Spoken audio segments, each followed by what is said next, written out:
वंशी विभूषितकरान् नवनीरदाभात् पीताम्बरात् अरुणबिम्बफलादरोष्ठात् पूर्णेन्दुसुन्दरमुखात् अरविन्दनेत्रात् कृष्णात् परं किमपि तत्त्वम् अहं न जाने। कृष्णात् परं किमपि तत्त्वम् अहं न जाने। स्वस्ति श्रीगणेशाय नमः। श्रीसरस्वत्यै नमः। श्रीगुरुभ्यो नमः। वक्रतुण्डमहाकाय सूर्यकोटिसमप्रभ निर्विघ्नं कुरु मे देव सर्वकार्येषु सर्वदा। नारायणं नमस्कृत्य नरं चैव नरोत्तमं देवीं सरस्वतीं व्यास ततो जयमुदीरयेत्। नमस्ते शारदे देवी सरस्वती मतिप्रदे वसत्वं मम जिह्वाग्रे सर्वविद्याप्रदा भव। गुरुर्ब्रह्मा गुरुर्विष्णु गुरुर्देवो महेश्वरः गुरुर्साक्षात् परब्रह्म तस्मै श्रीगुरवे नमः। सच्चिदानन्दरूपाय विश्वोत्पत्त्यादिहेतवे तापत्रयविनाशाय श्रीकृष्णाय वयं नुमः। ॐ नमः परमहंसास्वादित चरणकमलचिन्मकरन्दाय भक्तजनमानसनिवासाय श्रीरामचन्द्राय विश्वसर्गविसर्गादि नवलक्षणलक्षितं श्रीकृष्णाख्यं परं धाम जगद्धाम नमामः।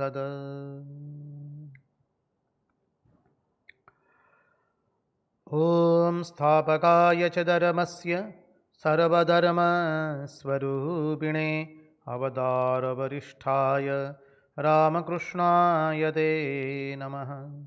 मुगं करोति वाचालं पङ्गुं लङ्घयते गिरिं यत्कृपात्वमहं वन्दे परमानन्दमाधवम्। कृष्णकनैयालाल की जय, भक्तवत्सल भगवान की जय, वृंदावन बिहारी लाल की जय, भगवान श्री राम कृष्ण देव की जय, भागवत भक्त भगवान की जय। ओम नमो भगवते वासुदेवाय। नारायण नारायण नारायण नारायण। सर्वप्रथम हम पूज्यपाद स्वामी आदि भवानंद जी महाराज जी के चरणों में सश्रद्धेय प्रणाम निवेदित करते हैं। तत्पश्चात रामकृष्ण आश्रम राजकोट के अध्यक्ष पूज्यपाद स्वामी निखिलेश्वरानंद जी महाराज जी के चरणों में सश्रद्धेय प्रणाम निवेदित करते हैं। उपस्थित पूज्यपाद प्रभु सेवानंद जी महाराज एवं अन्यान्य सभी सन्यासी महात्माओं एवं विरक्तों के चरणों में सश्रद्धेय प्रणाम निवेदित करते हैं। और इस दृश्य श्राव्य माध्यम से जो कोई भी इस भागवत रसामृत का रसपान कर रहा है, उन सब के हृदय में निवासित उस अनंत अखंड अविनाशी परब्रह्म परमात्मा को मुहुर्मुहुर वंदन करके आइए भागवत के इस रसामृत में हम अवगाहन करें।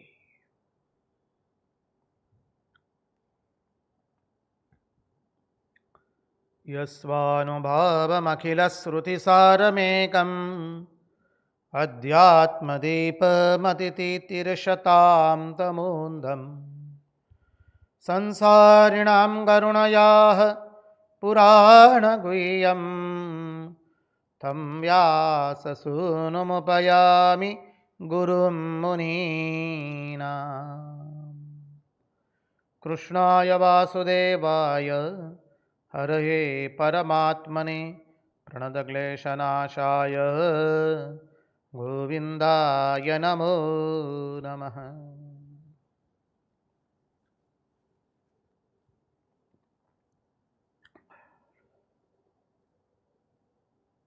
चलिए तो हम परमहंस शिरोमणि भगवान सुखदेव जी महाराज जी के चरणारविंदों का आश्रय करके भागवत के एकादश स्कंद में भागवत धर्म में प्रवेश करें। हमने कल ही कहा था कि 1-2 सत्संग लगेंगे, क्योंकि भागवत धर्म को हम थोड़े व्यापक दृष्टि से चिंतन करने का प्रयास कर रहे हैं।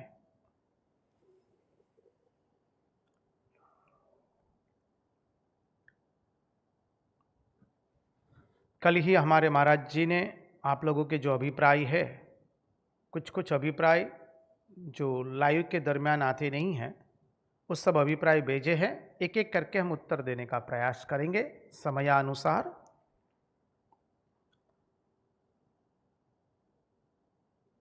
तो कल का चिंतन जहां पर हमने बंद किया था, ये भागवत धर्म कैसा है, वो भागवत धर्म हमारा कल्याण कैसे करता है। भागवत धर्म तो पहले सर्व के लिए है, सर्व मनुष्यों के लिए, सर्व पशुओं के लिए, पक्षियों के लिए, कीट के लिए, सर्व के लिए भागवत धर्म है। जो भी भगवान से पैदा हुआ है उन सब के लिए भागवत धर्म है।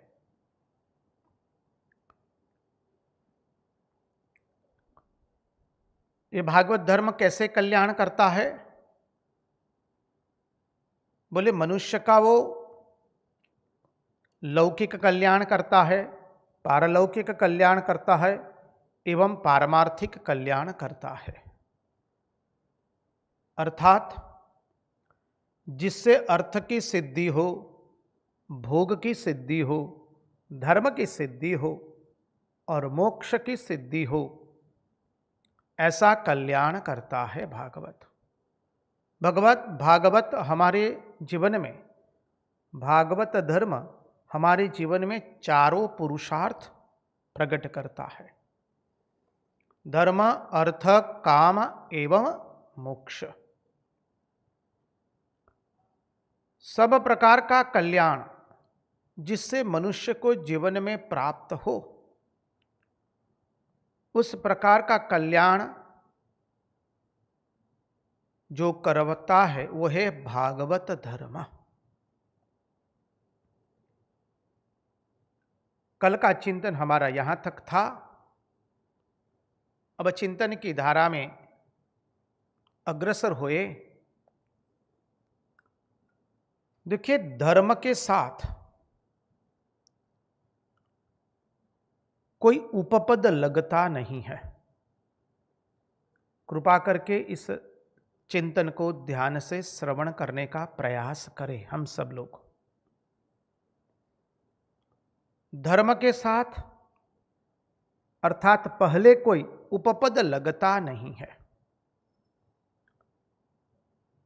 भारतीय साहित्य में, भारतीय तत्वज्ञान के वांगमय में, वैदिक वांगमय में सर्वत्र धर्म शब्द का प्रयोग बिना किसी विशेषण के साथ ही होता है। धर्म का हम प्रयोग करते हैं ना, विशेषण लगाते, उपपद। हिंदू धर्म, जैन धर्म, बौद्ध धर्म, ईसाई धर्म, पारसी धर्म, मुस्लिम धर्म, धर्म के साथ कोई उपपद लगता नहीं है। समझिए, हम ये जो भी बता रहे हैं, मां श्रुति भगवती की गोदी में बैठे हुए महात्माओं ने जो अद्भुत मां श्रुति भगवती के सिद्धांतों को हमारे सामने प्रस्तुत किए हैं, उनके चरणारविंदों का आश्रय लेकर के ही हम बोल रहे हैं। हम पहले भी कह चुके हैं, हम जो कुछ भी चिंतन करेंगे शास्त्र की मर्यादा में ही करेंगे। शास्त्र से बाहर का कुछ भी हम चिंतन करने का भागवत में कतई प्रयास करते नहीं है। फिर वो कितनी भी मधुर वाणी हो, हम उसको ग्राह्य करते नहीं है। शास्त्र सम्मत होगा तभी उसका ग्रहण होगा, अन्यथा हम उसका अस्वीकार करते हैं। तो धर्म के आगे कोई उपपद नहीं लगता है कभी। हिंदू धर्म, ईसाई धर्म, मुस्लिम धर्म, जैन धर्म, बौद्ध धर्म, सिख धर्म, पारसी धर्म, कभी नहीं लगता है। धर्म की परिभाषा हमारी मां श्रुति भगवती कहती है, धर्मो विश्वस्य जगतः प्रतिष्ठा, लोके धर्मिष्ठम प्रजा उपसर्पन्ति, धर्मेण पापम अपनुदति, धर्मेण पापम अपनुदति, यतोभ्युदय निःश्रेयस सिद्धि सधर्मः। यतोभ्युदय निःश्रेयस सिद्धि सधर्मः, चोदना लक्षणोऽर्थो धर्मः, अथातो धर्म व्याख्या सामः, अथातो धर्म व्याख्या सामः। इस धर्म की परिभाषा बता दी मां श्रुति भगवती ने। धर्मो विश्वस्य जगतः प्रतिष्ठा, धर्म सर्व का कल्याण के लिए आता है, जगत की प्रतिष्ठा के लिए। जगत में जो कुछ भी है, जो कुछ भगवान से उत्पन्न हुआ है, उसकी प्रतिष्ठा करने के लिए, उसको धारण करने के लिए, उसका कल्याण करने के लिए। लोके धर्मिष्ठम प्रजा उपसर्पन्ति, धर्मेण पापम अपनुदति, यतोभ्युदय निःश्रेयस सिद्धि सधर्मः, चोदना लक्षणोर्थो धर्मः, अथातो धर्म व्याख्या सामः।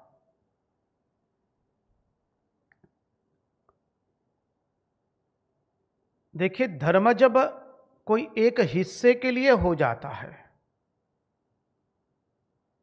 धर्म कोई एक आचार्य के साथ जब जुड़ जाता है, तो नामकरण हो जाता है जैन धर्म, बौद्ध धर्म, ईसाई धर्म, सिख धर्म, मुस्लिम धर्म, पारसी धर्म। एक एक आचार्य के साथ संबंध जोड़ दिया तो इस्लाम धर्म हो गया, ईसाई धर्म हो गया। परंतु धर्म क्या है, सिद्धांत से समझे, तत्वार्थ से, वही भागवत धर्म है। ये सब भागवत धर्म की ही विशेषता बता रहे हैं। किसी जिज्ञासु ने प्रश्न किया, क्या भागवत धर्म हिंदू धर्म में कोई फर्क है क्या? भागवत धर्म और वैदिक सनातन धर्म में कोई फर्क है ही नहीं। भागवत धर्म भागवत से निकला हुआ है। आपकी ये शंका, ये धर्म तत्व पूर्ण हो जाएगा तो पूर्ण रूप से मिट जाएगी, आशा करते हैं। तो धर्म तो संपूर्ण भागवत सृष्टि को, भागवत सृष्टि अर्थात भगवान की सृष्टि, हाँ, शब्दार्थ को समझना है। धर्म संपूर्ण भागवत सृष्टि को, भागवत सृष्टि के कल्याण के लिए आया है। अब ये जब चिंतन कर रहे हैं तो साथ साथ में हमें संगति लगाती जानी है। अपने मन में हम लगाएंगे जो स्वामी विवेकानंद ने श्री रामकृष्ण देव के लिए प्रणाम मंत्र लिखा, ओम स्थापकाय च धर्मस्य। कौन सा धर्म स्थापना करने आए हैं श्री रामकृष्ण देव? यही है भागवत धर्म, वैदिक सनातन धर्म, जो धर्म सर्व के कल्याण के लिए हो, जो धर्म वैयक्तिक न हो, वैयक्तिक न हो, परिच्छिन्नता में न हो, राष्ट्र में बधा हुआ न हो, किसी एक जाति के लिए न हो, सर्व के लिए। जो कोई भी भगवान से निकले हैं, भगवान से प्रकट हुए हैं, जो कोई भी भगवान की सृष्टि में है, सर्व के लिए। तंतु सूक्ष्म है, ध्यान से श्रवण करें हम सब लोग। धर्म तो संपूर्ण भागवत सृष्टि के कल्याण के लिए है। कोई एक राष्ट्र, कोई एक प्रांत, कोई एक जाति, कोई एक प्रजा, उसके लिए कभी धर्म होता नहीं है। संपूर्ण भागवत सृष्टि के कल्याण के लिए होता है। वही स्थापकाय च धर्मस्य। कौन से धर्म की स्थापना करने के लिए आए? वही धर्म, भागवत धर्म, वैदिक सनातन धर्म, अर्थात वह धर्म जो समग्र भागवत के सृष्टि के कल्याण के लिए है। संपूर्ण भागवत सृष्टि की रक्षा के लिए है। धारयति इति धर्म, जो हमें धारण करे। संपूर्ण भागवत सृष्टि की रक्षा के लिए, मंगल के लिए है। धर्म तो यह होता है। ये प्रथम सोपान है। आप लोग अपने मन में गिनती करते जाइएगा। धर्म क्या है? द्वितीय सोपान भागवत धर्म, वैदिक सनातन धर्म।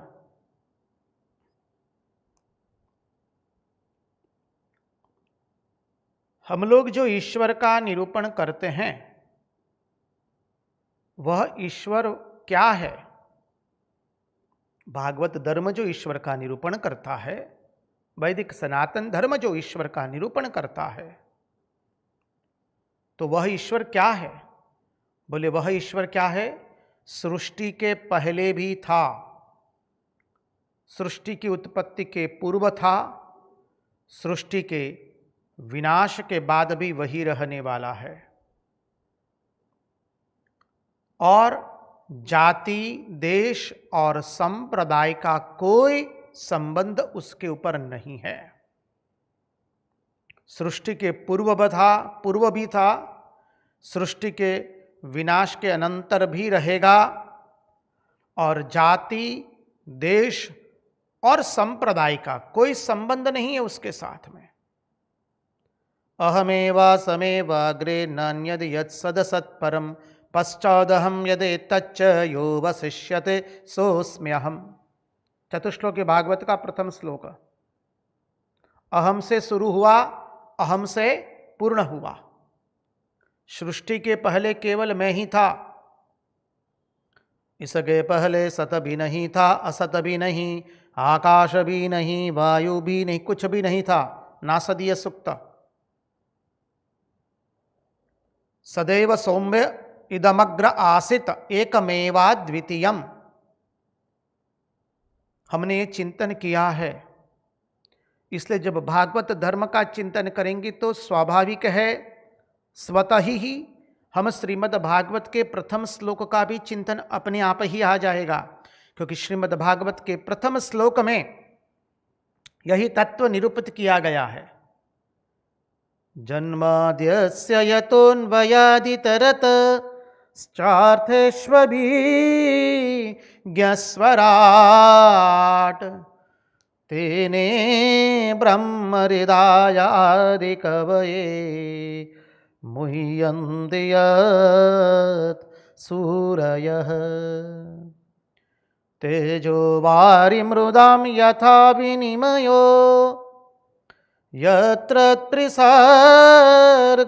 मृषा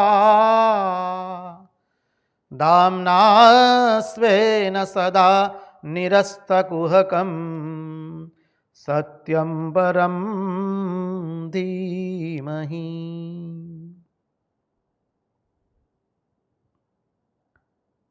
तो द्वितीय सोपान है हमारा ईश्वर कैसा है। हम जो ईश्वर का निरूपण करते हैं, हमारा भागवत धर्म, वैदिक सनातन धर्म जो ईश्वर का निरूपण करता है, सृष्टि के पहले भी वह था, सृष्टि के विनाश के बाद भी वह रहेगा, और देश काल वस्तु और संप्रदाय का कोई बंधन संबंध नहीं है उसके साथ में। ये द्वितीय सोपान हो गया धर्म का।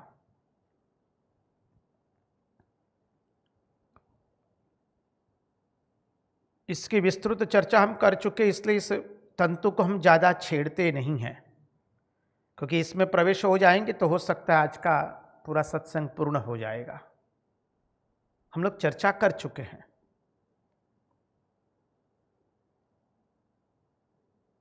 तृतीय सोपान, हमारा ईश्वर हिंदू ईश्वर नहीं है, मुस्लिम ईश्वर नहीं है, ईसाई ईश्वर नहीं है, सिख ईश्वर नहीं है, जैन ईश्वर नहीं है, बौद्ध ईश्वर नहीं है, पारसी ईश्वर नहीं है। ईश्वर के आगे कोई उपपद लग ही नहीं सकता। ईश्वर कोई देश काल वस्तु में आबद्ध नहीं है। धर्म भी कोई देश काल वस्तु में आबद्ध नहीं हो सकता है। भागवत धर्म तो सर्व का कल्याण करने के लिए आया है, मनुष्य से लेकर कीट पर्यंत, स्थावर जंगम पर्यंत। चतुर्थ सोपान, हमारा ईश्वर कैसा है। हमारा ईश्वर अभिन्न निमित्तोपादान कारण है जगत का। हमारा ईश्वर इस जगत का क्या है, अभिन्न निमित्तोपादान कारण। हमने इसकी भी बहुत विशद रूप से चर्चा की है। अभिन्न निमित्तोपादान कारण अर्थात अभिन्न जोड़ निमित्त जोड़ उपादान कारण, अभिन्न निमित्तोपादान कारण अर्थात मृत्तिका भी वही है और कुंभार भी वही है। मृत्तिका में से घट का निर्माण हुआ तो मृत्तिका हो गई उपादान कारण। उपादान कारण किसे कहते हैं, जो कार्य से कभी अलग न हो पावे उसको कहते हैं उपादान कारण। तो मृत्तिका में से घट का निर्माण हुआ। अब मृत्तिका स्वतः तो घट बन गई नहीं है, मृत्तिका का स्वतः घट में रूपांतरण नहीं हुआ है, उसको तो बनाया ना किसी ने, नारायण। सोचिए जरा, कुंभार नहीं होता तो मृत्तिका में से घट कैसे बनता। तो कुंभार ने बनाया मृत्तिका में से चकड़े पर चला करके। आप लोगों ने देखा होगा, आज की पीढ़ी तो YouTube पर देखती है। तो मृत्तिका में से घट का निर्माण किया कुंभार ने, तो कुंभार क्या हो गया, निमित्त कारण। तो क्या आपका ईश्वर है ऐसा है कि जिसने केवल जगत बनाया। कुंभार क्या करता है, घट बना करके घट को बाजार में रख देता है बिक्री करने के लिए। अब कुंभार का घट के साथ कोई संबंध नहीं है, बिक्री हो गया, काम खत्म हो गया।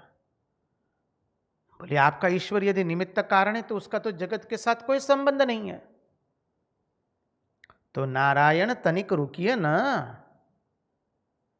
हमारा ईश्वर केवल कुंभार नहीं है, अर्थात केवल निमित्त कारण नहीं है। तो बोले कैसा है, बोले उपादान कारण भी है, अर्थात मृत्तिका भी है, कुंभार भी है, और जब वो उपादान कारण भी है अर्थात मिट्टी भी है, निमित्त कारण भी है अर्थात कुंभार भी है, तो हमारे आचार्यों ने शब्द दिया अभिन्न निमित्तोपादान कारण। सरल अर्थ से देखने का प्रयास कर रहे हैं। ये समझ लीजिए, ये हमारे वैदिक सनातन धर्म, हमारा भागवत धर्म के मूल सिद्धांत है। कई लोगों को मानी अन्य धर्मों के बारे में बोलने का और अन्य पंथ के बारे में बोलने का क्षमा कीजिए, नारायण नारायण नारायण, बहुत शौक होता है।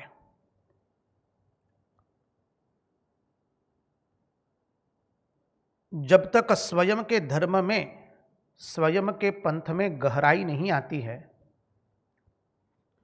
जब तक स्वयं के पंथ में गहराई नहीं आती और दूसरे पंथ की विशालता कुछ काम की नहीं होती है। Vastness is accepted when there is a depthness. Vastness without depthness is nothing but shallow.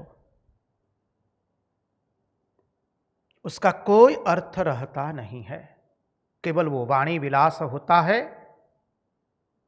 लोगों को प्रसन्न करने के लिए शब्दों का प्रयोग किया जाता है, अन्यथा कुछ नहीं होता है।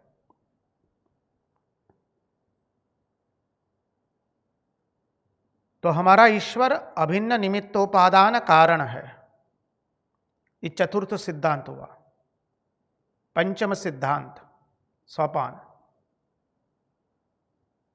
बोले कहीं ईश्वर निराकार है और वह सृष्टि बनाकर सृष्टि से बिल्कुल अलग रह जाता है।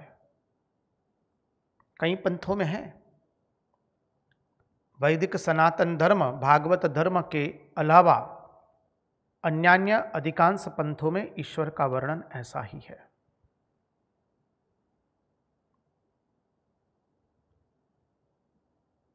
ये समझना होगा हमारा मूलतः सिद्धांत में कहां है पार्थक्य है।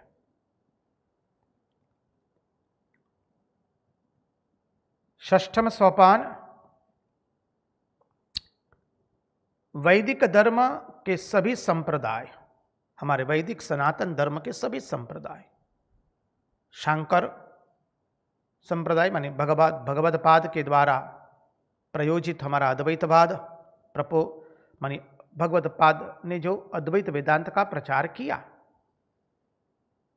तो शांकर मत, रामानुज मत, माध्व मत, वल्लभाचार्य जी का मत, निम्बार्काचार्य का मत, शाक्त, शैव, गाणपत्य, सभी पंथ,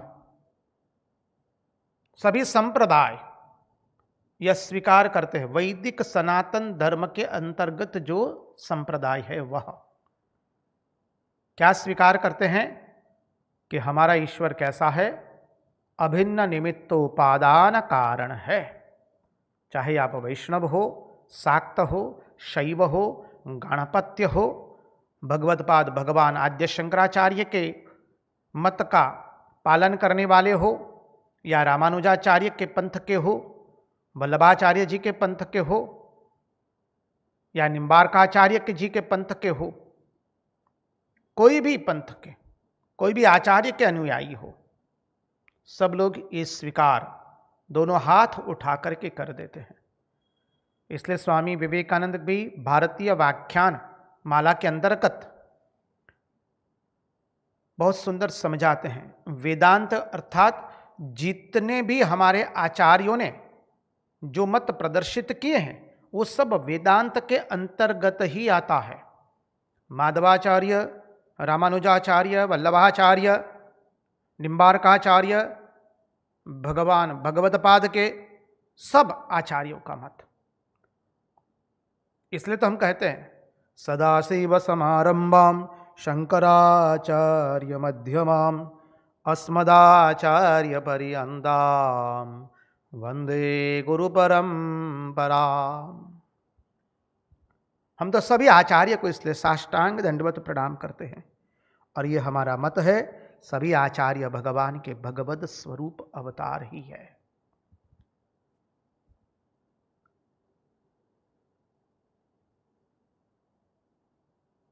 तो ईश्वर हमारा सृष्टि बना करके अलग नहीं है सृष्टि से। इसलिए हम गाते हैं ना, हर देश में तू हर वेश में तू, तेरे नाम अनेक बस तू एक ही है। भर्यू जात्या प्रभु तारू, अनुपम रूप है अवधूत, निराकारी निजे छाये, बन्यो साकार तू अवधूत। हमारा ईश्वर स्वयं सृष्टि के रूप में हमारा ईश्वर ही है। जैसे घड़े में मृत्तिका है, अर्थात मृत्तिका से घट का निर्माण किया, चिमटी का निर्माण किया, चिमटे का, तवे का निर्माण किया, सांसी का निर्माण किया, गिलास का निर्माण किया, तो सब क्या है? सब मृत्तिका में ही है, मृत्तिका से बने हैं।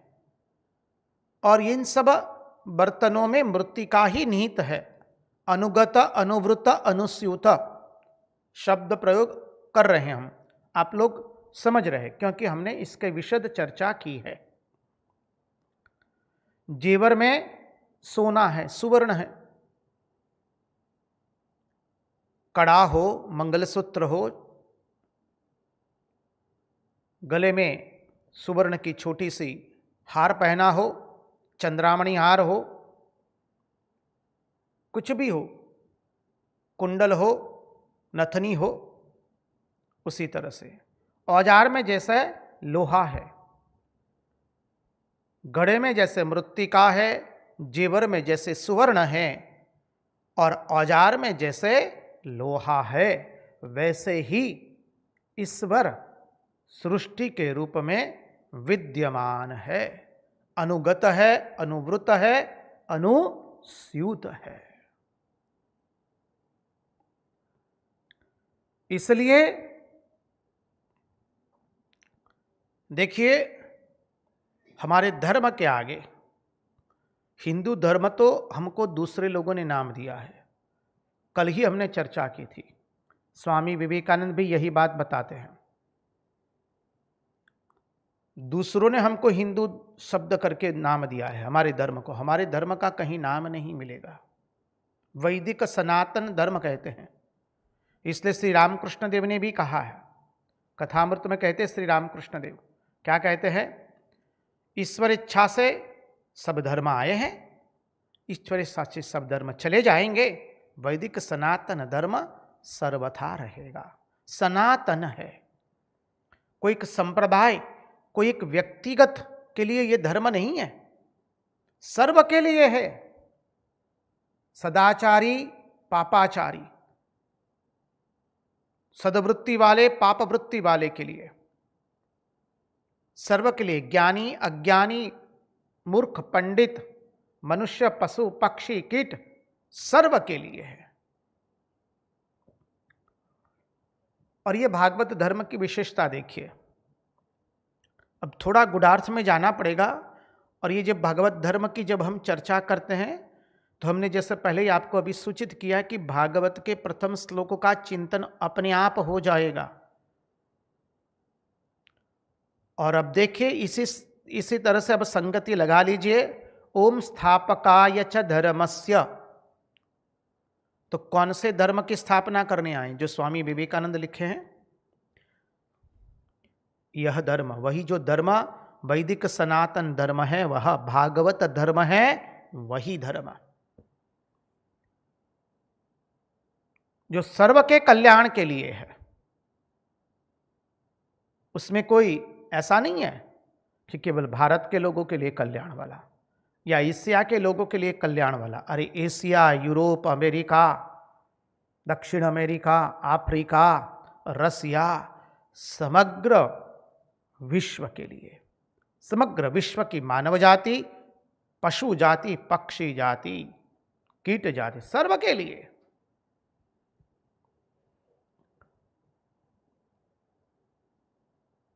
अब देखिए, भागवत धर्म की विशेषता में और प्रवेश करें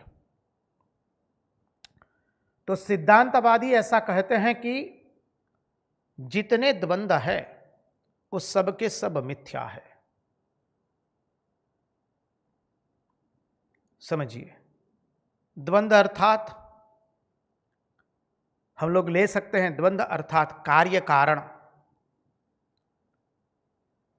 प्रमाण प्रमेय, आत्मा अनात्मा। ये जो द्वंद्व है सिद्धांतवादी कहते हैं कि ये सभी द्वंद्व मिथ्या है। एक एक वाद के प्रवर्तक को लेकर के जाएंगे और भागवत धर्म किस तरह से विशेष रूप से यहां पर अपना महात्म्य प्रकट करता है वो देखने का प्रयास करेंगे। सिद्धांतवादियों ने कह दिया कि जितने द्वंद्व है वो सब मिथ्या है। कार्य कारण, प्रमाण प्रमेय, आत्मा अनात्मा। और आगे देखिए हमें इंद्रियों से जिस वस्तु की उपलब्धि होती है उसके आधार पर जब हम तत्व का चिंतन करते हैं, तत्व का निश्चय करते हैं, तो कितनी बड़ी गड़बड़ी हो जाती है। ये चिंतन कल हमने किया था। कृपा करके आप अपनी स्मृति पटल पर कल का चिंतन ले आइए। भागवत धर्म अमुक वस्तु का नाम धर्म है ऐसा नहीं कहता है, अमुक क्रिया का नाम धर्म है वैसा कहता नहीं है, क्योंकि वस्तु और क्रिया ऐन्द्रियक होती है और उसे गुण एवं दोष, गुण रूप एवं दोष रूप लगता है। ये कल का चिंतन याद कर लीजिए। इसलिए भागवत धर्म, वैदिक सनातन धर्म ऐसा नहीं कहेगा कि अमुक वस्तु का नाम धर्म और अमुक वस्तु का नाम अधर्म, अमुक क्रिया का नाम धर्म और अमुक क्रिया का नाम अधर्म, कभी नहीं कह सकता है।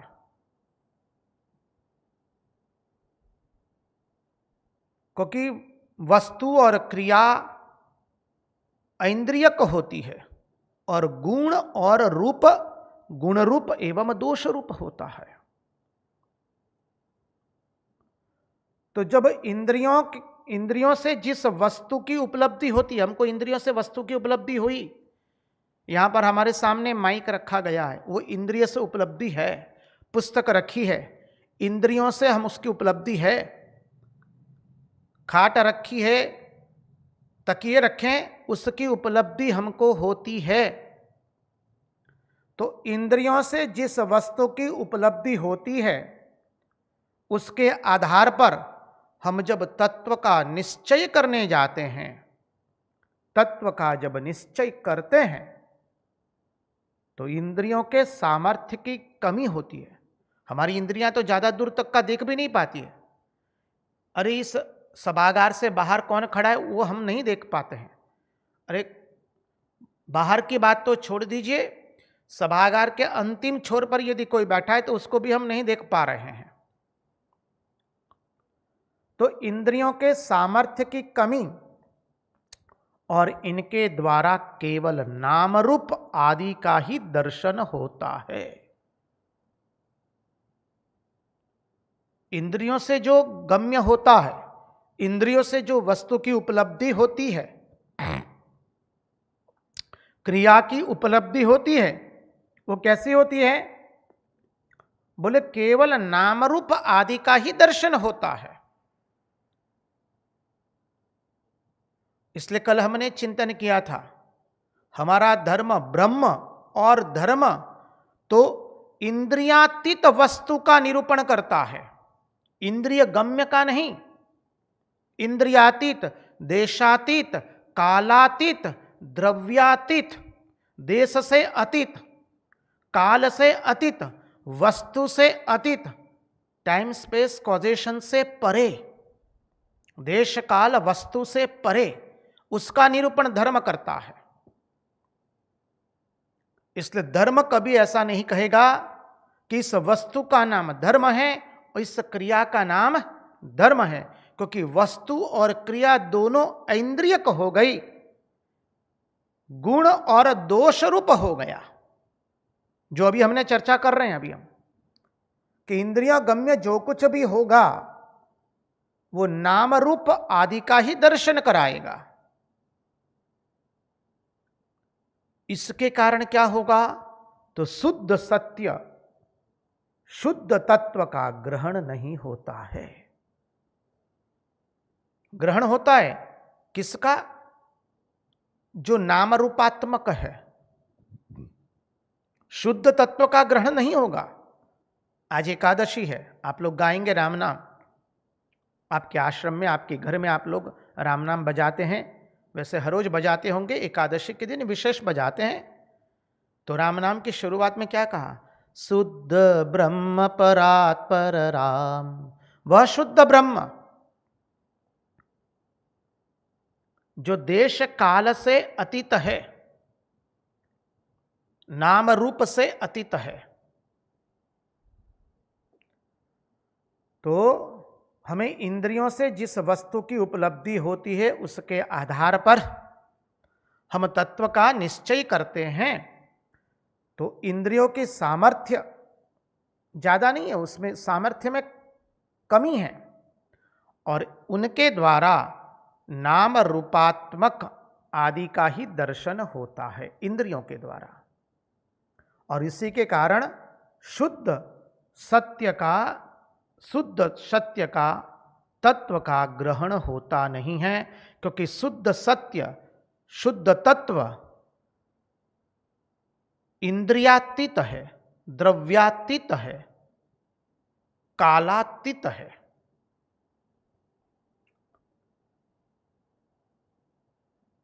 अब हमने एक मत देखा कि सिद्धांतवादी कहते हैं कि कार्य कारण ये सब के सब मिथ्या है, द्वंद्व, ये एक मत हो गया। द्वितीय मत वैष्णव जनों का है। तो वैष्णव जन कहते हैं कि कार्य और कारण दोनों सत्य है। वैष्णव कहते हैं कि कार्य एवं कारण महाराज दोनों सत्य है। कैसे देखते हैं, यह मत वैष्णवों का है, शाक्त लोगों का भी यही मत है, शैव लोगों का भी यही मत है, और सौर सिद्धांत लोगों का भी यही मत है कि कार्य कारण दोनों सत्य है। जब कार्य सत्य है तो कारण सत्य है, तो कार्य भी सत्य है। मृत्तिका से घट बना तो मृत्तिका सत्य है, तो घट भी सत्य है।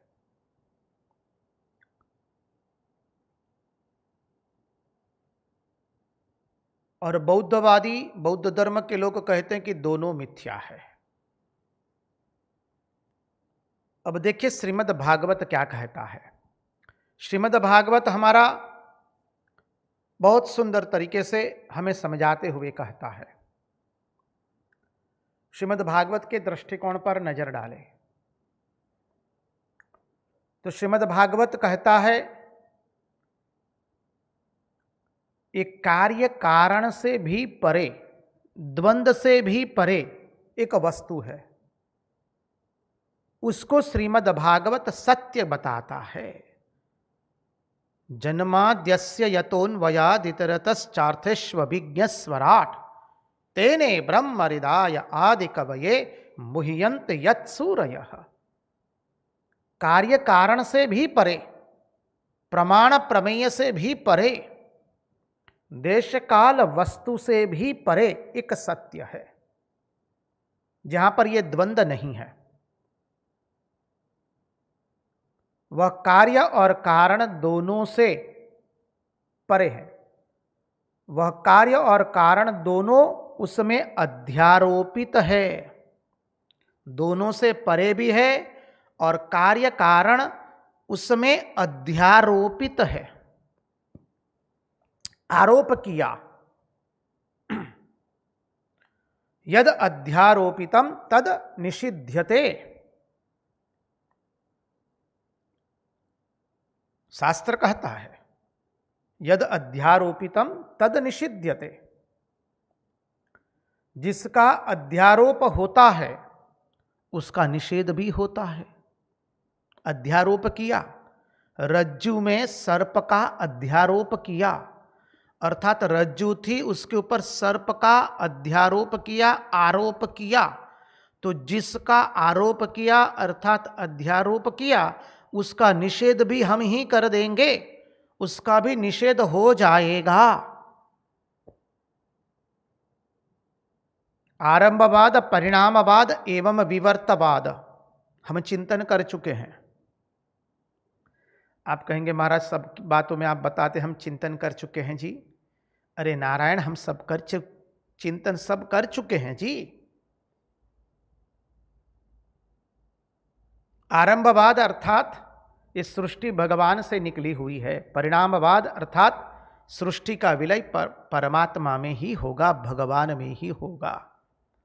विवर्तवाद अर्थात उसके अद्वयत्व में विवर्त है। अद्वयत्व क्या है? किसका अद्वयत्व? सच्चिदानंद, सत, चित्त और आनंद। सत स्वरूप, चित्त स्वरूप और आनंद स्वरूप, ये तीन अलग अलग नहीं है, तीन एक ही है। इसलिए कहा उसके अद्वयत्व में विवर्त है। विवर्त है अर्थात कुछ हुआ ही नहीं है, ये तो भास रहा है।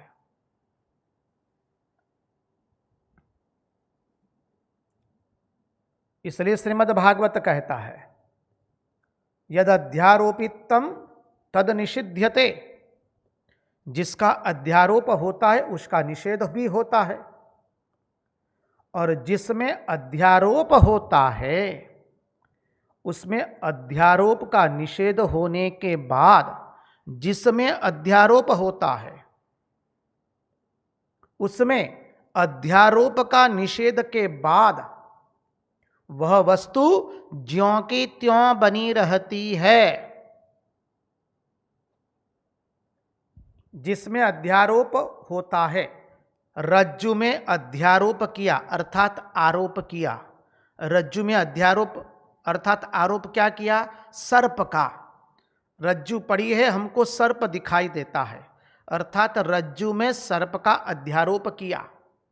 तो जिस वस्तु में अध्यारोप होता है उस समय रज्जु में अध्यारोप हुआ सर्प का, तो उस समय अर्थात रज्जु में अध्यारोप के निषेध के बाद, अध्यारोप का निषेध हो गया, भाई हाँ रज्जु में सर्प नहीं है, सर्प का अध्यारोप हुआ था तो अध्यारोप निषेध हो गया। अध्यारोप में अध्यारोप का निषेध के बाद वह वस्तु ज्यों की त्यों रहती है। रज्जु ज्यों की त्यों ही रही, पहले भी रज्जु थी, बाद में भी रज्जु ही रही। रज्जु में से कुछ दूसरा नहीं हुआ। रज्जु में जो सर्प दिखाई दिया वो तो भ्रम था। इसलिए कहा जिसमें अध्यारोप होता है उसमें अध्यारोप के निषेध के बाद वह वस्तु ज्यों की त्यों बनी रहती है।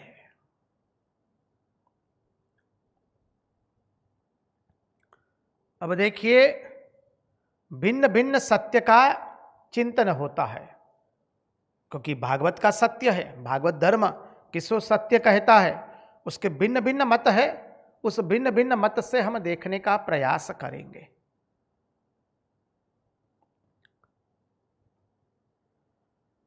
देखिए, क्योंकि भागवत ने कह दिया सत्यम परम धीमहि, वही सत्य की हम शरण लेते हैं, वहीं से वो भागवत धर्म है और उसी का चिंतन अभी कर रहे हैं। वही भागवत धर्म की स्थापना श्री रामकृष्ण देव करते हैं, स्थापकाय च धर्मस्य। आप कहेंगे महाराज अभी आपने कहा कि कोई धर्म के आगे उपपद नहीं लगा सकते हैं, अभी आप भागवत धर्म कह रहे हैं। अरे नारायण, भागवत शब्द का अर्थ समझिए, जो भगवान से पैदा हुआ है उसको कहते हैं भागवत।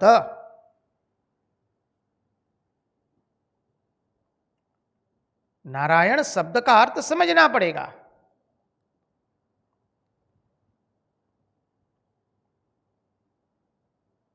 तो वही स्थापकाय च धर्मस्य सर्वधर्मस्वरूपिणे, तो कौन से धर्म की स्थापना करने? यही वैदिक सनातन धर्म, भागवत धर्म या धर्म जो कहिए, धर्म तो एक ही है, पंथ अलग अलग हो सकते हैं।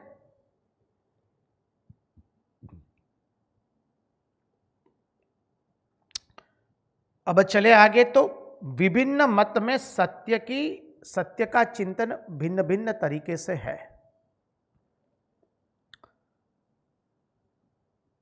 इसी के चिंतन के अंतर्गत हम चल रहे हैं आगे। गूढ़ार्थ में प्रवेश है। उपासना सिद्धांत में सत्य दो प्रकार के माने गए हैं। एक है नित्य सत्य, अर्थात उसको कहते हैं ईश्वर सत्य, और द्वितीय है जगत सत्य।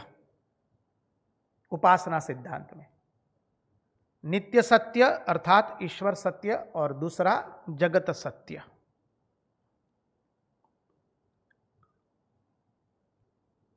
जो ईश्वर है वह कौन है? उपासना सिद्धांत से बनाने वाला है, सृष्टि का निर्माण करता है, सृष्टि बनाने वाला ईश्वर। इसलिए वह कैसा है? नित्य सत्य है। और जगत कैसा है? बनने वाला है, उसको बनाया गया है, इसलिए वो मिटने वाला है। निर्माण हुआ है, आज नहीं तो कल उसका मटियामेट तो होगा ही, उसका वो मिटेगा ही मिटेगा, तो मिटने वाला है। इसलिए इसको कहते 2 नंबर का सत्य। यही चिंतन हमने वेद स्तुति के अंतर्गत भी किया था, याद कर लीजिए अपने स्मृति पटल पर।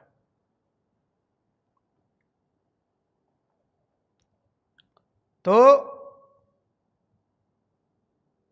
हमारा वेदांत सिद्धांत, ब्रह्मसूत्र एवं श्रीमद् भागवत अद्भुत कहते हैं इस सत्य के बारे में। जो उपासना वाले कहते हैं कि 2 प्रकार के सत्य, ईश्वर सत्य और जगत सत्य। ईश्वर सत्य नित्य सत्य है, जगत सत्य 2 नंबर का सत्य। अब हमारा श्रीमद् भागवत क्या कहता है, अर्थात वेदांत सिद्धांत कहते हैं असत्य 2 तरह का है। असत्य 2 तरह का है। कैसे? तो बोले प्रथम असत्य वह है जो कभी होता ही नहीं है, जो कभी भासता ही नहीं है, वो प्रथम असत्य। जो कभी भासता नहीं है। आप कहेंगे महाराज स्पष्टीकरण, उदाहरण के अर्थ से देखें तो बोले जैसे आकाश कुसुम, आकाश का पुष्प, आकाश में कोई पुष्प, आकाश कुसुम, आकाश में कोई पुष्प नहीं होता है, ख पुष्प कभी नहीं होता है। दूसरा कहेंगे वंध्या पुत्र, वंध्या को कभी पुत्र नहीं होता है। तो क्या हुआ प्रथम असत्य? तो प्रथम असत्य वह है जो कभी भासता नहीं है, वह प्रथम असत्य। द्वितीय असत्य क्या है? तो कहते द्वितीय सत्य भासता हुआ भी परिवर्तनशील है। द्वितीय असत्य भास रहा है परंतु कैसा है? परिवर्तनशील है, काल में बाधित होता है, जो काल की मर्यादा में होता है। तो 2 असत्य बताए। प्रथम असत्य जो कभी भासित नहीं होता है, आकाश कुसुम वंध्यापुत्र। द्वितीय असत्य जो भासता है पर परिवर्तनशील है, काल में बाधित हो जाता है, वह द्वितीय असत्य।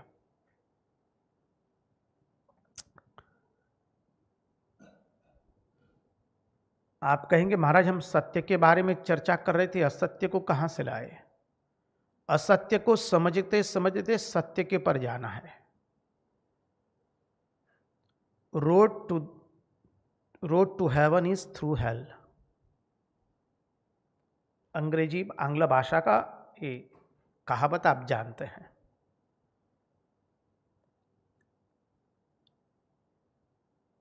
तो अब एक सत्य ऐसा है, अब दो असत्य क्या है वो जान लिया।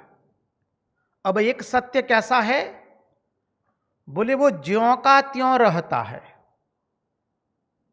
उसके पर कोई फर्क पड़ता नहीं है, ज्यों का त्यों रहता है। नंबर एक, प्रथम। द्वितीय नंबर, वो काल की सीमा में नहीं है, काल से बाधित नहीं है, अर्थात काल की दाल वहां गलती नहीं है, वो ज्यों का त्यों रहता है, उसमें काल की दाल गलती नहीं है, अर्थात वो कालातीत है, काल से परे है। तृतीय, उसमें देश के, प्रदेश के, उसके खंड खंड नहीं कर सकते हैं। उस सत्य में कोई खंड खंड कर सकता नहीं है, देश के, प्रांत के कोई खंड नहीं हो सकते हैं, क्योंकि वो कालातीत है। चतुर्थ, उसमें कार्य कारण का सिद्धांत नहीं है। अब संगति मिला लीजिए, संगति मिला लीजिए। उपासना में वो कहते हैं कार्य कारण का सिद्धांत, ईश्वर सत्य, जगत सत्य, और मूल चिंतन से सिद्धांत संगति लगा लीजिए। सिद्धांतवादियों ने कह दिया कि दोनों जो द्वंद्व है वो असत्य है, लेकिन उपासना वालों ने कहा कि दोनों सत्य है, ईश्वर सत्य, जगत सत्य। ईश्वर जो है वो कैसा सत्य है? बोले वो नित्य सत्य है, और जगत सत्य मिटने वाला है, 2 नंबर का सत्य। और भागवत कहता है कि सत्य कैसा है? बोले वो ज्यों का त्यों रहता है, उसमें वो कालातीत होता है, काल की सीमा उसके पर नहीं हो सकती है, देश की सीमा से परे हैं, काल की सीमा से परे हैं, वस्तु की सीमा से परे है, देश काल निमित्त से परे हैं, इसलिए उसमें कोई खंड खंड नहीं है, उसमें कार्य कारण का सिद्धांत नहीं लगता है। इसलिए भागवत ने, वेदांत दर्शन ने, वेदांत सिद्धांत ने और ब्रह्मसूत्र ने कह दिया कि 2 प्रकार के असत्य। एक असत्य कैसा?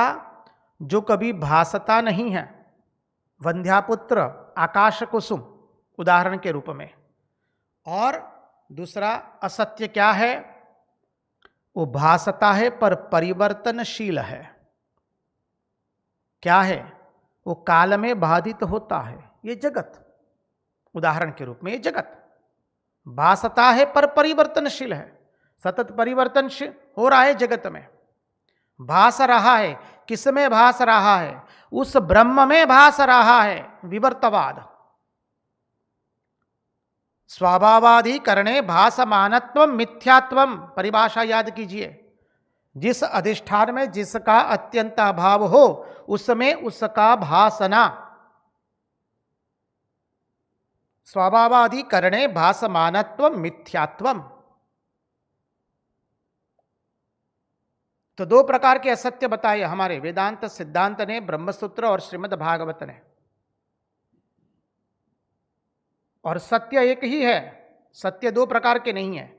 जो उपासना में 2 प्रकार के सत्य बताए, श्रीमद् भागवत एक ही सत्य बताता है कि वो ज्यों का त्यों रहता है, वो देश काल वस्तु से परे हैं, उसमें कार्य कारण का कोई सिद्धांत नहीं है।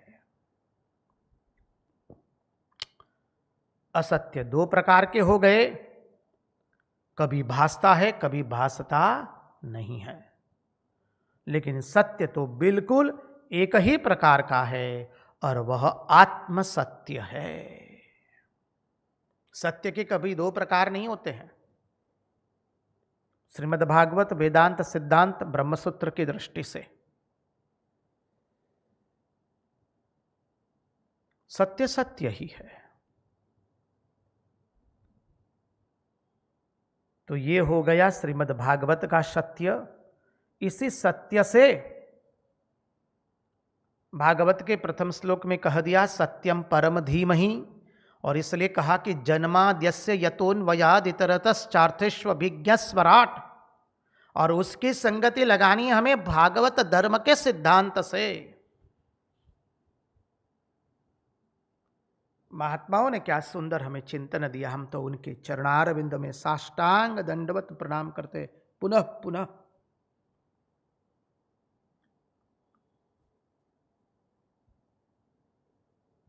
श्रीधर स्वामी पूज्यपाद वल्लभाधीश जी,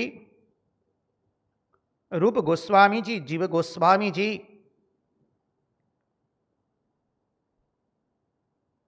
श्री विश्वनाथ चक्रवर्ती जी, पूज्यपाद डोंगरे जी महाराज, करपात्री जी महाराज, और जिनके वांगमय शरीर के चरणारविंद में बैठ करके हम भागवत का पान कर रहे हैं, जो हम उनको केवल भगवद अवतार ही गिनते हैं, पूज्यपाद अखंडानंद सरस्वती जी महाराज।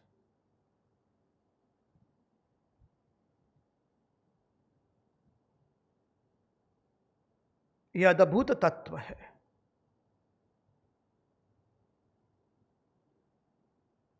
आगे का चिंतन शुरू करें उसके पहले एक छोटा सा भजन महाराज जी से नम्र निवेदन रहेगा। भजन का रसास्वाद ले ले तो आगे का चिंतन हम ग्रहण कर पाएंगे, क्योंकि भागवत धर्म थोड़ा कठिन विषय भी है, उसको हम ग्रहण करने का चेष्टा करेंगे। बोलो आप गुजराती तो ना जाओ से ना।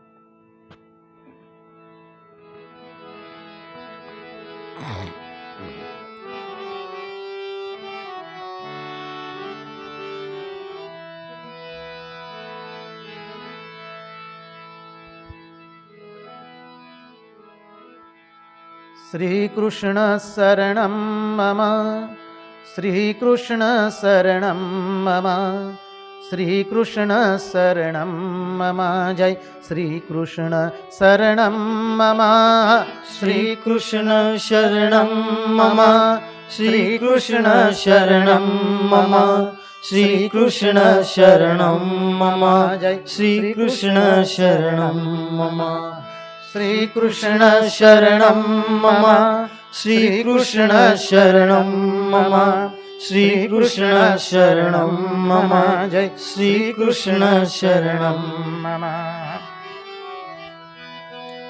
ओ कदम केरी डालो बोले श्री कृष्ण शरणं मम, जमुना केरी पालो बोले श्री कृष्ण शरणं मम, व्रज 84 कोस बोले श्री कृष्ण शरणं मम, कुंड कुंडनी सीढ़ियो बोले श्री कृष्ण शरणं, श्री कृष्ण शरणं मम, श्री कृष्ण शरणं मम, श्री कृष्ण शरणं मम, जय श्री कृष्ण शरणं मम।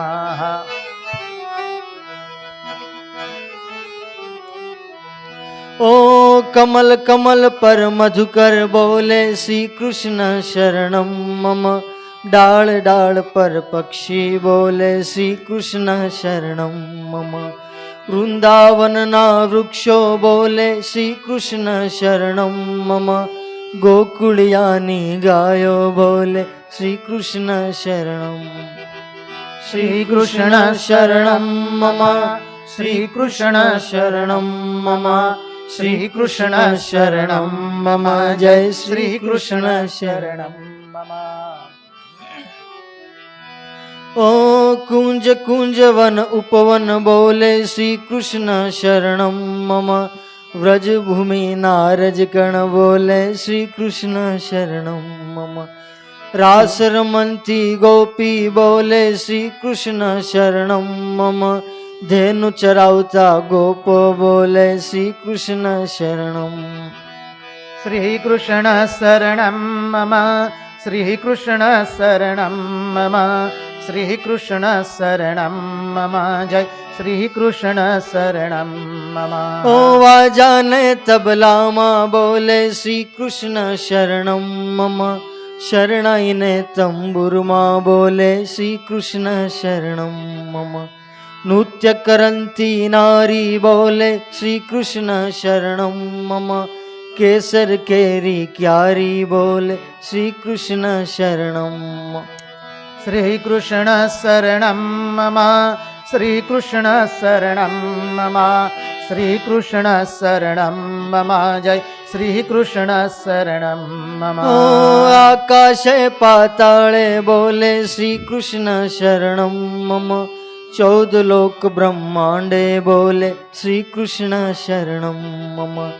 चंद सरोवर चौके बोले श्री कृष्ण शरणं मम। पत्र पत्र शाखाए बोले श्री कृष्ण शरणं मम। श्रीकृष्ण शरणं मम श्रीकृष्ण शरणं मम श्रीकृष्ण शरणं मम जय श्रीकृष्ण शरणं मम। आंबोली मुने जांबू बोले श्री कृष्ण शरणं मम। वनस्पति हरियाली बोले श्री कृष्ण शरणं मम। जति पुराना लोको बोले श्री कृष्ण शरणं मम। मथुरा जीना चोबा बोले श्री कृष्ण शरणं मम। श्रीकृष्ण शरणं मम श्रीकृष्ण शरणं मम श्रीकृष्ण शरणं मम जय श्रीकृष्ण शरणं मम। गोवर्धन ना शिखरे बोले श्री कृष्ण शरणं मम। गली गली गहरवन बोले श्री कृष्ण शरणं मम। वेणुस्वर संगीते बोले श्री कृष्ण शरणं मम। कड़ा करंता मोर बोले श्री कृष्ण शरणं मम। श्रीकृष्ण शरणं मम श्रीकृष्ण शरणं मम श्रीकृष्ण शरणं मम जय श्रीकृष्ण शरणं मम। पुलिन कंदरा मधुवन बोले श्री कृष्ण शरणं मम। जमुना जीनी लहरो बोले श्री कृष्ण शरणं मम। आंबा डाले कोयल बोले श्री कृष्ण शरणं मम। तुलसी जीना क्यारा बोले श्री कृष्ण शरणं मम। श्रीकृष्ण शरणं मम श्रीकृष्ण शरणं मम श्रीकृष्ण शरणं मम जय श्रीकृष्ण शरणं मम। सर्व जगत माँ व्यापक बोले श्री कृष्ण शरणं मम। विरही जनना हैया बोले श्री कृष्ण शरणं मम। कृष्ण वियोगे आतुर बोले श्री कृष्ण शरणं मम। वल्लभी वैष्णव सर्वे बोले श्री कृष्ण शरणं मम। श्रीकृष्ण शरणं मम श्रीकृष्ण शरणं मम श्रीकृष्ण शरणं मम जय श्रीकृष्ण शरणं मम। मधुर वीणा वाजिंत्रो बोले श्री कृष्ण शरणं मम। कुमुदिनी सरोवर माँ बोले श्री कृष्ण शरणं मम। चंद्र सूर्य आकाशे बोले श्री कृष्ण शरणं मम। तारलिया ना मंडल बोले श्री कृष्ण शरणं मम। श्रीकृष्ण शरणं मम श्रीकृष्ण शरणं मम श्रीकृष्ण शरणं मम जय श्रीकृष्ण शरणं मम। अष्ट प्रहर आनंदे बोले श्री कृष्ण शरणं मम। रोम रोम व्याकुल थई बोले श्री कृष्ण शरणं मम। महामंत्र मन माहे बोले श्री कृष्ण शरणं मम। जुगल चरण अनुरागे बोले श्री कृष्ण शरणं मम।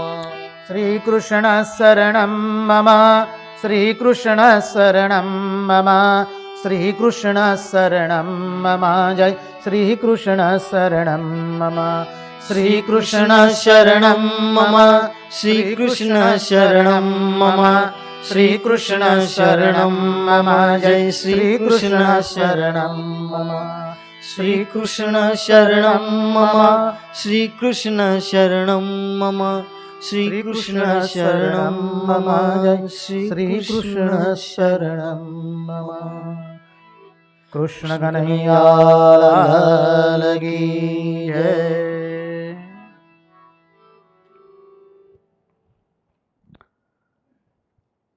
तो आइए चलिए हम श्रीमद् भागवत के धर्म के चिंतन में, भागवत धर्म के चिंतन में प्रविष्ट हो जाएं। देखिए, हमने देखा है भागवत धर्म सर्व के कल्याण के लिए आया है। जो भगवान से उत्पन्न हुआ है, प्रकट हुआ है, उन सर्व का कल्याण के लिए भागवत धर्म। भागवत धर्म का अर्थ ही यह है, जो सर्व का कल्याण करे। तो देखिए, सिद्धांत से देखें तो भगवान ने अपने प्रथम पुत्र, पुराण की दृष्टि से देखें तो भगवान के प्रथम पुत्र हुए ब्रह्मा जी, जिसको दर्शन की भाषा में कहते हैं हिरण्यगर्भ। अद्वैत वेदांती उसको हिरण्यगर्भ कहते हैं और सांख्य उसे महत तत्व कहते हैं। तो भगवान ने अपने प्रथम पुत्र हिरण्यगर्भ अर्थात ब्रह्मा जी को इसका उपदेश किया, भागवत धर्म का उपदेश किया। हिरण्यगर्भ क्या है? सूक्ष्म समष्टिगत चैतन्य, सूक्ष्म सटल, समष्टिगत कॉस्मिक चैतन्य, जिसे आंग्ल भाषा में कई लोग अनुवाद करके कहते कॉस्मिक माइंड। तो हिरण्यगर्भ क्या है? सूक्ष्म समष्टिगत चैतन्य, वही ब्रह्मा जी। तो भगवान ने प्रथम भागवत धर्म का उपदेश ब्रह्मा जी को दिया, अर्थात ब्रह्मा जी से जितनी भी सृष्टि हुई है, ब्रह्मा जी से कितनी सृष्टि हुई? तो वेदांत सिद्धांत हमें समझाता है, वेदांत सार के अनुसार उद्भिज, स्वेदज, अंडज एवं जरायु, 4 प्रकार की सृष्टि हुई। उद्भिज, अंडज, उद्भिज, स्वेदज, अंडज और जरायु। उद्भिज अर्थात जो भूमि पकड़ करके, भूमि को फोड़ करके निकलता है, भूमि में से प्रकट होता है, उद्भिज। वृक्ष, लताएं, ये सब उद्भिज हो गया सृष्टि। ब्रह्मा जी से सृष्टि निकली है।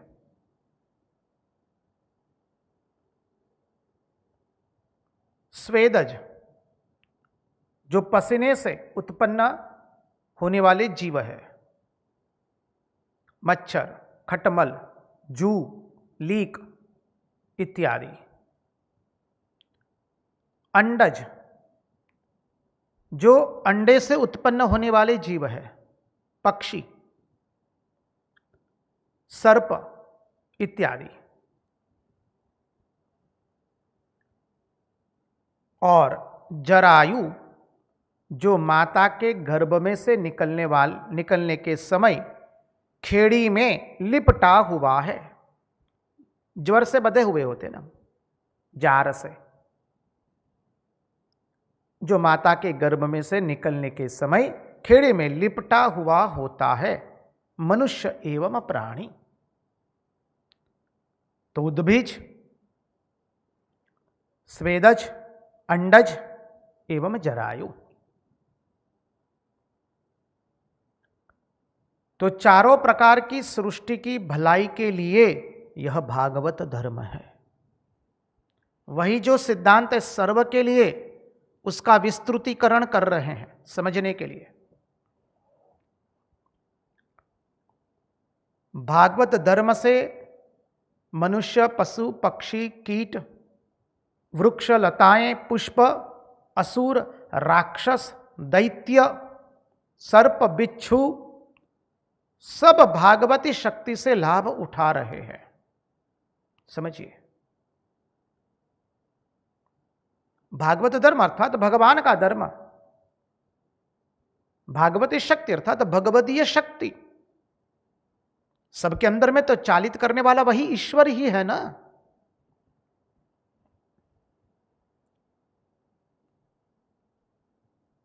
भागवत धर्म के अर्थ को समझने का प्रयास कीजिए।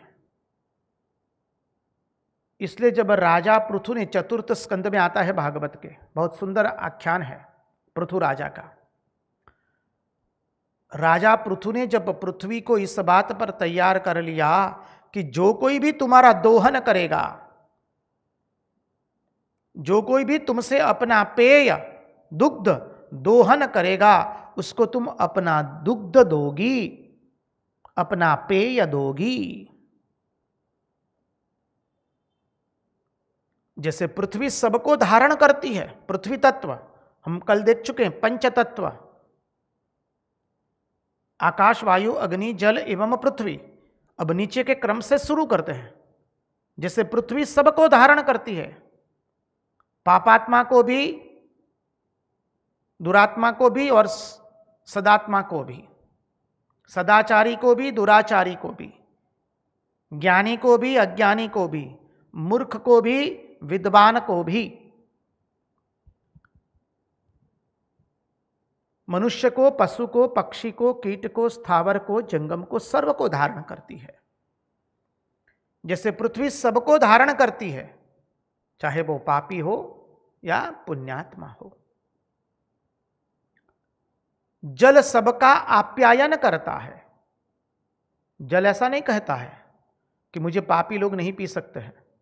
जल ऐसा नहीं कह सकता है कि ये लोग मुझे नहीं कर स्वीकार कर सकते हैं। इसलिए देखिए, हमारे धर्मस्थानों के अंदर में कहीं ऐसा नहीं है कि अन्य पंथ के लोग नहीं आ सकते हैं, हो ही नहीं सकता है।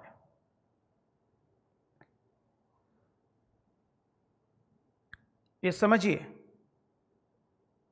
ये सब के लिए है, पापी के लिए, पुण्यात्मा के लिए, सदाचारी के लिए, दुराचारी के लिए, सर्व के लिए है। तो जल सबका आप्यायन करता है। फिर आया अग्नि। अग्नि सबको उष्मा देती है। अग्नि ऐसा नहीं कहती है कि मैं पापी को नहीं दूंगी, दुरात्मा को नहीं दूंगी, ये सिंह जो है बहुत हिंसक प्राणी, उसको नहीं दूंगी, मैं केवल हाथी को दूंगी, या केवल मानी पालतू जो कुत्ते हैं, पेंगुइन, उसको मैं दूंगी, ऐसा नहीं कहती है। सबको उष्मा देती है। वायु सबको प्राण देता है। वायु ऐसा नहीं कहता है कि केवल सदात्मा को हम प्राण देंगे, दुरात्मा को नहीं देंगे। जो लोग अच्छा करते उसी को हम देंगे, जो लोग हमारा स्वीकार करते उनको ही हम देंगे, जो हमारा अस्वीकार नहीं करते हैं उसको हम नहीं देंगे, ऐसा वायु कभी कहता नहीं है। वो सबको प्राण देता है। जल सबका आप्यायन करता है। पृथ्वी सबको धारण करती है। अग्नि सबको उष्मा देती है। आकाश सबको अवकाश देता है और शब्द देता है। तो तत्व का यह धर्म ही है कि वह व्यक्ति और जाति का भेद न करके सबका भरण पोषण करे, वह तत्व है। जो व्यक्ति एवं जाति का भेद नहीं करता है, जो व्यक्ति एवं जाति का भेद न करके सबका भरण पोषण करे, वह तत्व है। कल भी यह सिद्धांत देखा था, आज उसके गुणार्थ में जा रहे हैं हम लोग। इसी प्रकार श्रीमद् भागवत में निरूपित जो है वह तत्व है, जो वस्तु है वो तत्व है। श्रीमद् भागवत में जो निरूपित है वह तत्व है। वह वैयक्तिक जातीय अथवा सांप्रदायिक नहीं है। ये भागवत धर्म की विशेषता है, यह श्रीमद् भागवत की विशेषता है, ये वैदिक सनातन धर्म की विशेषता है।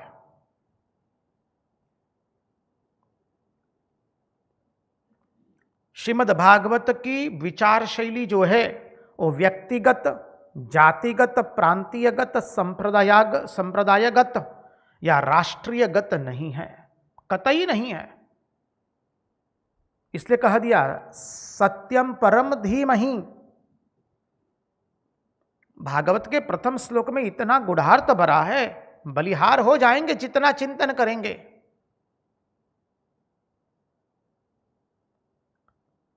ये श्रीमद् भागवत धर्म, ये अर्थात भागवत धर्म संपूर्ण मानवता के लिए ही प्रकट हुआ है।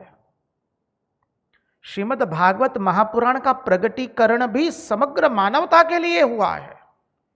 इसलिए तो यहां पर प्रश्न उठाया गया है, शुरू में ही प्रश्न उठाया गया है। याद कीजिए, हमने चिंतन किया था भागवत के प्रथम श्लोक में, प्रथम स्कंद में 6 प्रश्न पूछे गए हैं। उसमें प्रश्न पूछा गया है सभी शास्त्रों का सार क्या है, संपूर्ण शास्त्रों का तात्पर्य क्या है, और इस युग में लोगों की जो स्थिति है वो बहुत बड़ी विलक्षण स्थिति हो चुकी है। कैसी स्थिति हो चुकी है? तो श्रीमद् भागवत वर्णन करते हुए कहता है मंदासु मंद मतयो मंद भाग्या युपद्रुताः। अद्भुत लिखा है, मंदासु मंद मतयो मंद भाग्या युपद्रुताः।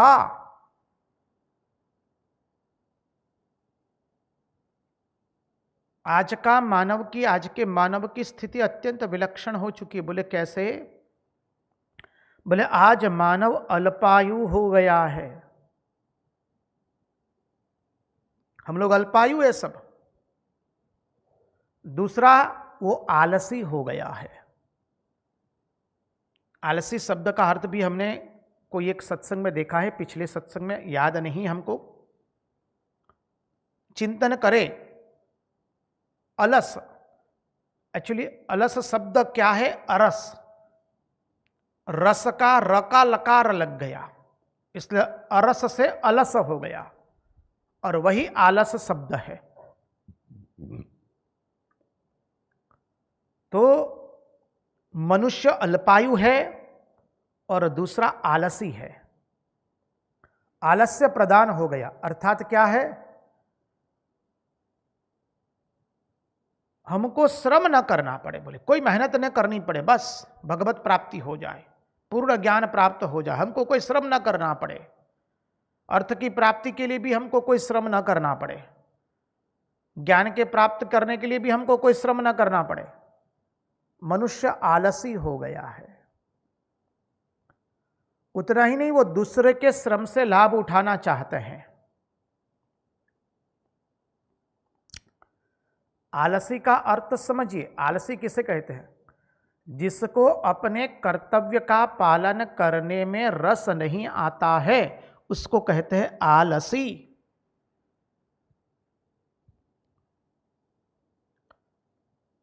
जिसको अपने कर्तव्य पालन में कोई रस नहीं रहा है, मनुष्य आलसी हो गया है।